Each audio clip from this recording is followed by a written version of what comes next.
Hey folks, welcome. I hope you're having a wonderful day today. And today I have something a little bit different, a video that is an absolute must see. The man in the picture is Dr. Gal Luft, and he is a witness to Biden's corruption and bribery. And now he is on the run after FBI tried to nab him in Cyprus when he left Israel, where he normally stays. And now literally he escaped from jail and he's on the run. This is a 14-minute video.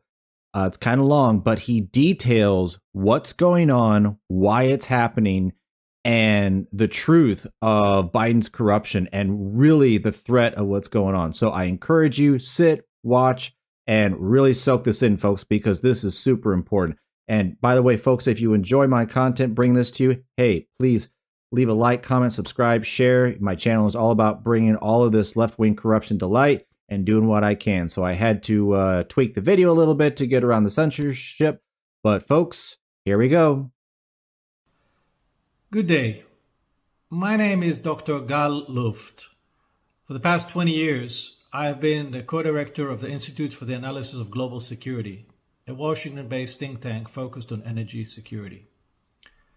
For the past 15 years, I've been a resident of Israel, and for 4 years, I was senior advisor to the China energy company CFC, at the same time of its dealings with the Biden family. Under normal circumstances, I would be testifying before Congress about my experience with CFC. Sadly, due to circumstances I shall describe here in this video, I am forced to tell you this story via video. My ordeal goes back to a fatal decision I made in March of 2019 to share with the US government my knowledge about the Biden family's relations with CFC.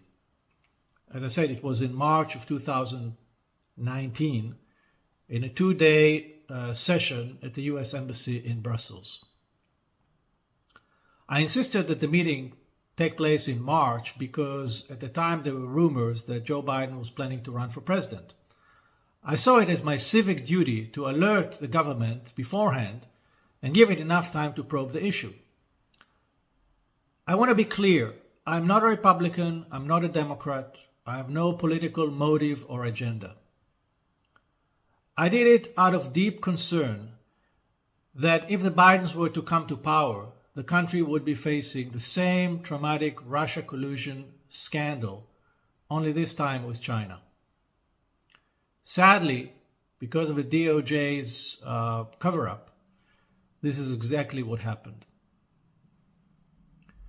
The DOJ sent to Brussels a delegation of 6 people, 2 prosecutors from the Southern District of New York, by the names of Daniel Reichenthal and Catherine Ghosh, and 4 FBI agents.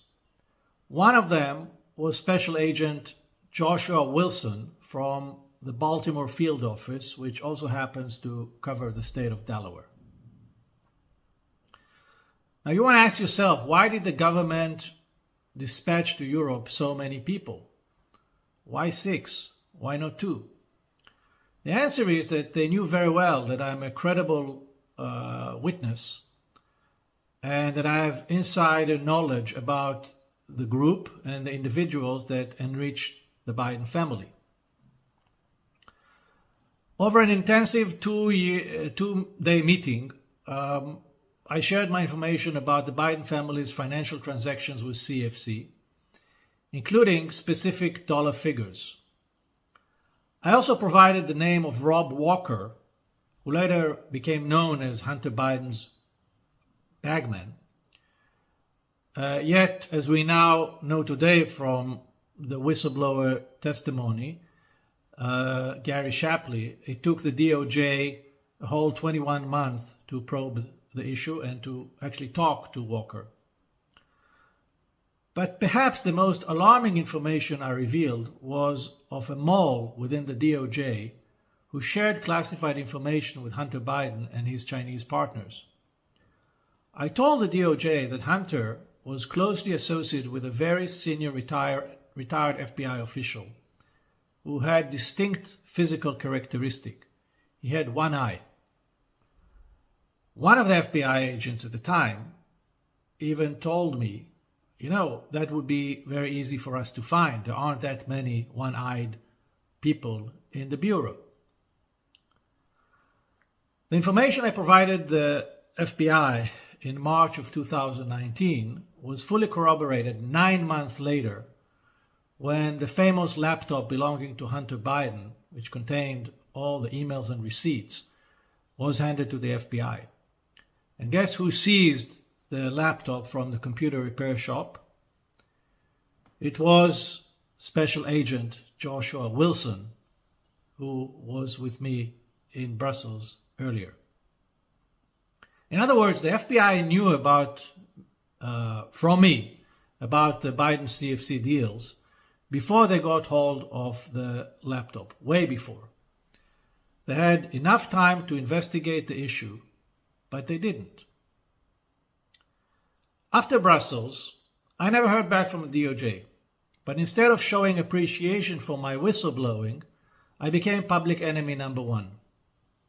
Over the past 4 years that followed, me, my family, my friends, my associates, we were all harassed, intimidated, and finally, I was prosecuted. Despite all that, on the eve of the 2020 elections, I sent my lawyer to Washington to meet with then acting Deputy Attorney General, Mr. Richard Donoghue, to ensure he was informed about the information I had given his department in Brussels 19 months earlier, and also to warn him that there may still be a mole within the DOJ. Mr. Donoghue confirmed to my lawyer that he was aware of my claims, but now we learn from the IRS whistleblower that it was Rich Donoghue himself who suspended the investigation a few weeks earlier on September 4th, 2020, on the grounds that it was, quote, too close to the elections. Finally, in February this year, I was arrested in Cyprus on an extradition request from the Southern District of New York, the very same office that met with me in Brussels. The 7-count indictment said I violated the Arms Export Control Act, and if I convicted, I would face up to 100 years in prison. While I was detained in Cyprus, I was portrayed in the international media as an arms dealer, even though I never traded a bullet in my entire life. In fact, nowhere in my indictment the DOJ claimed or presented evidence that I bought, sold, shipped, or financed any weapons. I was also charged with acting as an unregistered agent of CFC, which is a FARA violation. The DOJ says that I caused a payment of $6,000 a month to former CIA Director James Woolsey in order to put his name on an article I had ghostwritten for the China Daily newspaper. Nowhere in the indictment, the DOJ mentioned the well-known fact that Mr. Woolsey had been an advisor to my think tank since 2002. And that there was nothing in the article that represented Chinese interest. To the contrary.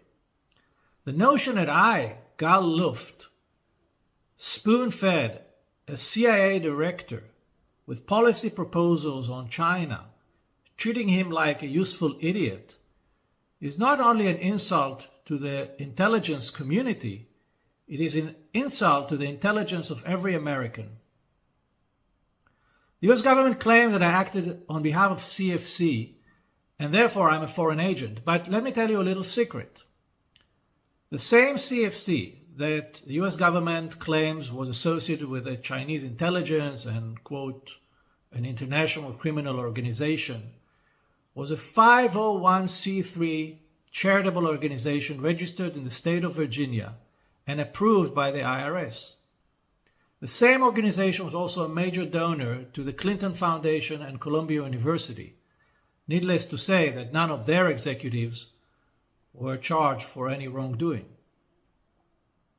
If CFC was indeed a foreign entity tied so closely to the PRC, why was it allowed to operate freely as a public charity? Why did the government expose taxpayers to the risk of funding an entity it knew at the time was so compromised? Why did they not warn anybody? Isn't the role of government to protect its people? I'm also being charged for making a false statement in Brussels.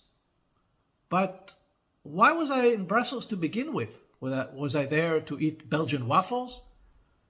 The DOJ charged me for making a statement in a voluntary meeting that would have never come to bear if not for my good citizenship.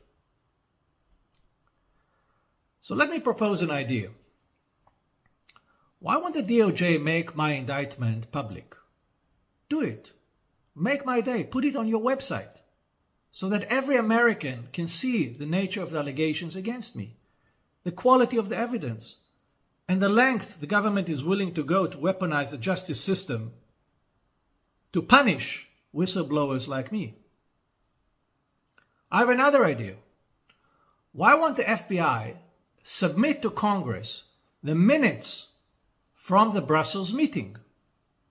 Let everybody see what happened in Brussels. Why not? Are you trying to protect anything? Are you trying to protect anybody? I also hope that the DOJ can explain why they targeted me in Cyprus and not in my home country of Israel, where I reside most of the time. After all, the US shares a bilateral extradition treaty with Israel. So if any of my crimes are real and serious, and this is not just political prosecution, why did the US need to sneak up on me during a short visit to Cyprus? Do they not trust the Israeli judicial system to judge this issue on its merits? What's going on here? Also, why did the DOJ wait 6 whole years, well beyond the statute of limitation, to indict me? And why did the DOJ choose to unseal the indictment on November 1st, 2022? The very same week of the midterm elections? Could this have anything to do with the fact or the fear that once Republicans gain control over Congress and begin to investigate, their cover-up would be in full display? And perhaps the biggest question of all, why am I being indicted for FARA, for ghostwriting an innocuous article for which I received no payment, let alone from a foreign government, when the mother of all FARA cases, the Biden systemic influence peddling on behalf of foreign governments for which they raked millions, goes unpunished? This is, in a nutshell, why I decided to act the way I did. Because I do not have faith that I would receive a fair trial in a New York court. Let me tell you why. CFC Secretary General Dr. Patrick Ho, who paid Hunter Biden $1 million for God knows what, was not allowed to mention the word Biden before the jury when he was tried in New York in 2018. The very same prosecutor who is now after me, Daniel Reichenthal, told the judge at the time that mentioning the name Biden would, quote, add a political dimension to the case. And the judge agreed. Which means that if I'm ever brought before a US court, I would not be allowed to utter the word Brussels or Biden. And the real context of my arrest, me being patient zero of the Biden family investigation, would be hidden from the jury. Let it sink in. I, who volunteered to inform the US government about potential security breach and about compromising information about a man vying to be the next president, am now being hunted by the very same people whom I informed and may have to live on the run for the rest of my life. I warned the government about potential risk to the integrity of the 2020 elections. If convicted by a US court, would never be able to vote again in the US elections. Just think about it and ask yourself, who is the real criminal in this story? Thank you for listening. And there you go, folks. You heard it from the man himself. This is a witness. He knows what's going on. He is on the run. Folks, this is real. Things are getting really serious. And I think Biden and other people are really starting to get scared. So, hey, folks, I will wish you a good day on that. Take care of your friends. Take care of your family. I will try to bring some new stuff as soon as I can. Folks, let's work together and bring this left-wing lunacy to light. With that said, take care, and I'll see you next time.